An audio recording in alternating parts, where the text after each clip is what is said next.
ராமநாதபுரம் மாவட்டம் பாம்பனை நடுக்கடலில் தவறி விழுந்து உயிரிழந்த மீனவரின் குடும்பத்தினருக்கு நிதியுதவி வழங்க கோரி சக மீனவர்கள் சாலை மறியலில் ஈடுபட்டதால் போக்குவரத்து பாதிக்கப்பட்டது. இதுகுறித்த கூடுதல் விவரங்களை எமது செய்தியாளர் பிரபுராவ் வழங்க கேட்கலாம். வணக்கம் பிரபுராவ், விவரங்கள் என்ன?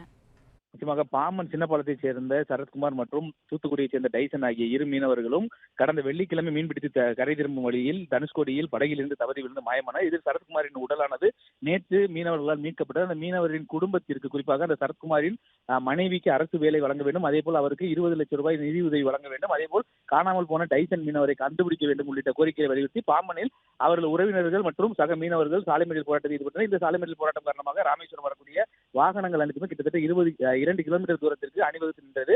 பின்னர் ஆர்டிஓ ஆனந்தன் தலைமையில் மீனவர்களுடன் பேச்சுவார்த்தை நடத்தப்பட்டு மீனவர்களுக்கு உடனடியாக அந்த பெண்ணுக்கு, அதாவது சரத்குமாரின் மனைவிக்கு அரசு வேலை வழங்குவதாக உறுதியளித்ததன் பேரில் அவர்கள் தற்காலிகமாக தங்கள் போராட்டத்தை வாபஸ் பெற்று கலைந்து சென்றனர். இதனால் வெகு நேரமாக காத்திருந்த அந்த வாகனங்கள் தற்போது ஒவ்வொன்றாக அடுத்தடுத்து அணிவகுத்து சென்று கொண்டிருக்கிறது.